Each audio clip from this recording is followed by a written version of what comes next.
আমরা সকলেই আল্লাহ পাকের গোলাম। আল্লাহ দুনিয়াতে আমাদেরকে সৃষ্টি করে দুনিয়াতে পাঠিয়েছেন। আল্লাহ আমাদেরকে দুনিয়াতে কেন পাঠিয়েছেন? যাতে করে আমরা দুনিয়াতে আল্লাহর শরীয়ত মেনে আল্লাহকে খুশি করে আমাদের আসল জীবন, আখিরাতের জীবন, মৃত্যু পরবর্তী জীবনে সফল হইতে পারি। আর সেই জীবনের সফলতার জন্য আল্লাহ পাক আমাদেরকে কিছু বিধান দিয়েছেন। তার মধ্যে এক ধরনের বিধানের নাম হচ্ছে হালাল, আরেক ধরনের বিধানের নাম হচ্ছে হারাম। যদি আমি আমার জীবনে হালাল গুলো করে যাই, আমার জীবনের সব কাজগুলো কোরআন হাদিস অনুযায়ী হালাল হয়, বৈধ হয়, তাহলে আমি জান্নাতি। আর যদি আমার জীবনে হারামের বিন্দু পরিমাণ সম্পর্ক থাকে, তওবা না কইরা মারা যাই, ওই হারামের কারণে জাহান্নামে জ্বলতে হবে। জোরে বলেন ঠিক কিনা? এজন্য আল্লাহর রসুলের মাধ্যমে আল্লাহ তাআলা উম্মতকে হালাল এবং হারাম চিনিয়েছেন। আল্লাহ রসুল হাদিসে বলেছেন, আল হালালু বাইয়িনুন ওয়াল হারামু বাইয়িনুন। শরীয়তে কোনটা হালাল, কোনটা জায়েজ, কোনটা বৈধ, এটাও স্পষ্ট। ওয়াল হারামু বাইয়িনুন, কোনটা জায়েজ, কোনটা বৈধ, কোনটা অবৈধ, কোনটা নাজায়েজ, এটাও স্পষ্ট। বলেন সুবহানাল্লাহ। আজকে ওলামায়ে কেরাম আপনাদেরকে কোরআন এবং হাদিসের আলোকে সেই হালাল হারাম গুলো চিনা। এই হালাল যেন আমরা গ্রহণ করি, আমাদের খাবারও যেন হালাল হয়, আমাদের ব্যবহারের বস্তুগুলো যেন হালাল হয়, আমাদের বাড়ি ঘর যেন হালাল হয়। এজন্য আল্লাহ তাআলার নির্দেশ, আল্লাহ কোরআনে বহু জায়গায় সেই নির্দেশ দিয়েছে। কারণ যদি কেউ হারাম খায়, হারামের সাথে তার সম্পর্ক থাকে, হারাম যেটা ব্যবহার করা হারাম সেটা ব্যবহার করে, যেটা খাওয়া হারাম সেটা খায়। আল্লাহ রসুল বলেছেন, হযরতে আবু বকর সিদ্দিক রাদিয়াল্লাহু তাআলা আনহু থেকে হাদিস বর্ণিত, আল্লাহ রসুল থেকে বয়ান করেন যে আল্লাহ রসুল বলেছেন, লা ইয়াদখুলুল জান্নাতা জাসাদুন গুজিয়া বিল হারাম। তো ওই শরীরটা জান্নাতে প্রবেশ করবে না যেই শরীরটা হারাম খাবার খায়া ওই শরীর বেড়েছে, বড় হয়েছে, ওই শরীরের মাংস হয়েছে, গোশত হয়েছে, ওই শরীর আল্লাহর জান্নাতে যাবে না। বলেন নাউজুবিল্লাহ। তাহলে হালাল হারাম চেনা দরকার আছে কিনা বলেন? হালাল হারাম জানা দরকার আছে কিনা বলেন? এই হালাল হারাম জানানোর জন্যই এই উলামায়ে কেরামের মজলিস। আল্লাহ পাক আমাদেরকে বলেছেন যে তোমরা হালালটা গ্রহণ করো। আল্লাহ পাক পবিত্র কোরআনে বহু জায়গায় এটা স্পষ্ট করেছেন। সেখান থেকে আল্লাহ পাক সূরা নাহলের 114 নম্বর আয়াতে আল্লাহ তাআলা বলতেছেন, আমাদেরকে সম্বোধন করে, আল্লাহর বান্দাদেরকে সম্বোধন করে আল্লাহ খুব গুরুত্বের সাথে বলতেছেন যে আমার হালালটা তোমরা গ্রহণ করো, আর হালালটা খায়া, হালালটা পয়রা, হালালটা ব্যবহার কইরা আমি আল্লাহর শুকরিয়া আদায় করো। আল্লাহ তাআলা এর জন্য বলতেছেন,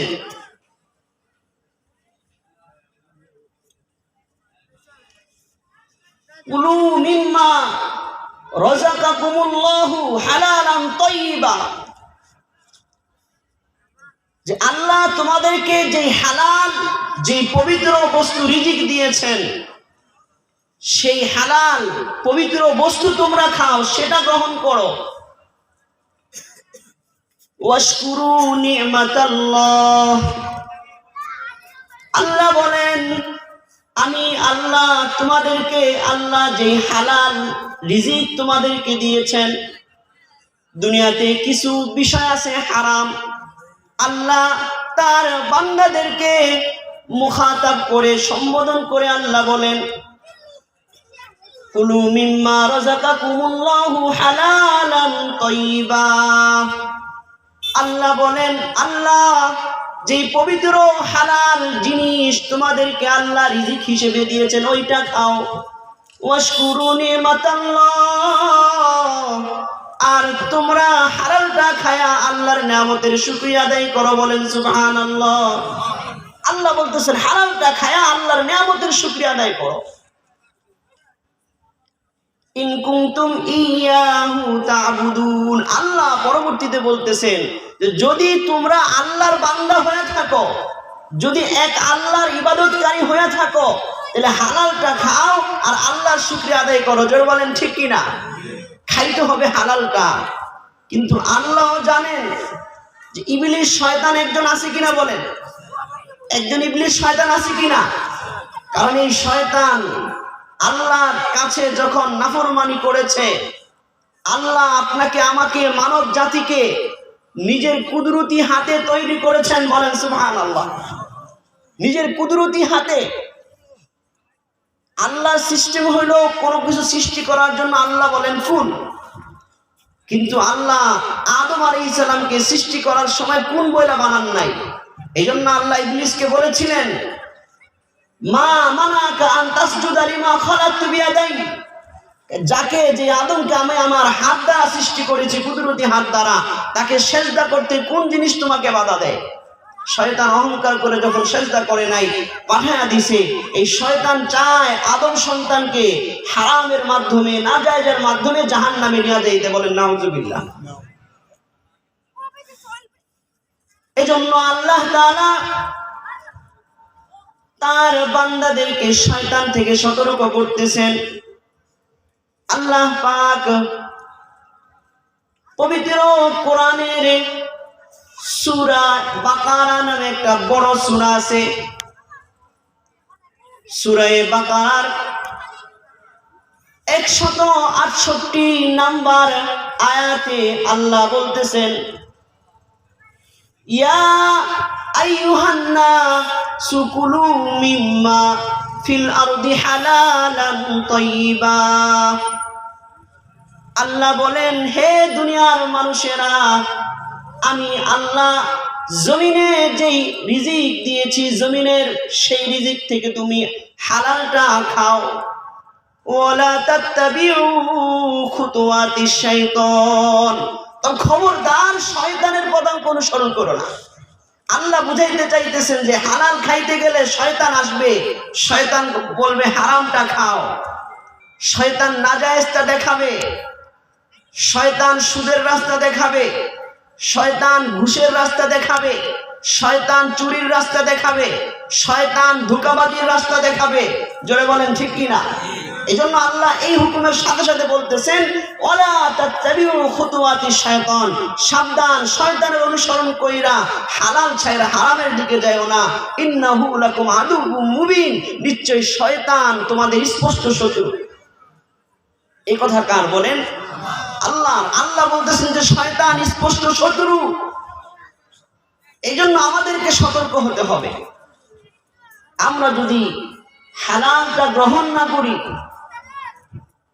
হারামটাকে গ্রহণ করি, তাহলে আল্লাহ দুনিয়াতেও আমাদের উপরে গজব নাজিল করবেন, নারাজ হবেন, অসন্তুষ্ট হবেন। আখিরাতে চিরস্থায়ী আযাব তো আছেই। এজন্য আল্লাহ তাআলা পবিত্র কোরআনের সূরা তাহার মধ্যে আল্লাহ খুব গুরুত্বের সাথে বলতেছেন, কুলু মিন তাইয়্যিবাতি মা রাযাকনাকুম ওয়ালা তাতগাউ ফি।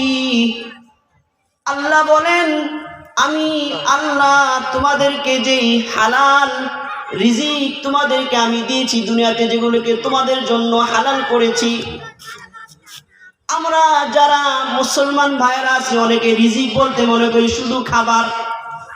রিজিক মানে শুধু খাবার না।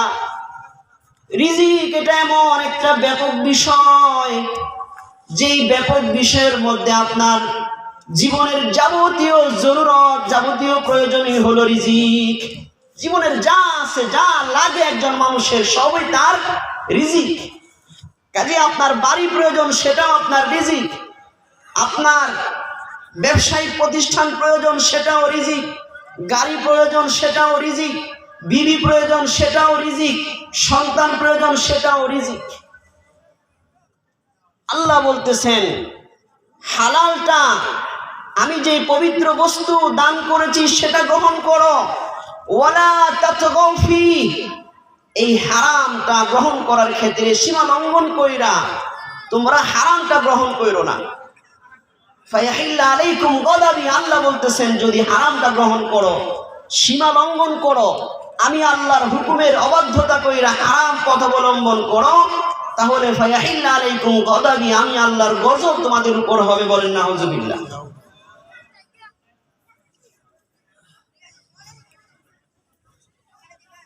আল্লাহ এজন্য পরবর্তী কথায় আল্লাহ বলতেছেন ওয়ামান ইয়াহলিল আলাইহি গাদাবি ফাকাদ হাওয়া, আল্লাহ বলেন আর আমি আল্লাহর গজব, আমি আল্লাহর গুসা রাগ যার উপরে পড়ে, আল্লাহ বলেন ফাকাদ হাওয়া, সে হতভাগা দুর্ভাগা। এই যে হাওয়া শব্দটা আছে, এই হাওয়ার ব্যাখ্যায় মুফাসসিরিনে কেরাম বিভিন্ন ব্যাখ্যা করেছেন। তাফসীর ইবনে আবি হাতিমের ব্যাখ্যায় এসেছে ইন্না ফি জাহান্নামা কসরুন, জাহান্নামে এমন একটা বিশাল অট্টালিকা আছে, এমন উঁচা অট্টালিকা আছে যে নাকি আল্লাহর হালালটাকে সীমা লঙ্ঘন করে হারামটা গ্রহণ করে, ওই ব্যক্তির জন্য আল্লাহ জাহান্নামের মধ্যে তাকে শাস্তি দিবেন। ওই বিশাল অট্টালিকা থেকে তাকে নিক্ষেপ করা হবে। ফায়াহবি ফি জাহান্নামা 40 খরিফা। আল্লাহ তাফসীরের মুফাসসিরিন কেরাম বলতেছেন যে হাওয়া মানে হচ্ছে যে ওই যে জাহান্নামে সেই চূড়া থেকে তাকে নিক্ষেপ করা হবে, 40 বছর পর্যন্ত সে যাইতে থাকবে নিচে, কিন্তু সে সলসাল পর্যন্ত বসতে পারবে না, তলা পর্যন্ত বসতে পারবে না, এত বিশাল উপর থেকে তাকে জাহান্নামে নিক্ষেপ করা হবে। ফাকাদ হাওয়া। তাহলে হালালটা গ্রহণ করা দরকার আছে না নাই বলেন? হারাম থেকে বাঁচা দরকার আছে কিনা?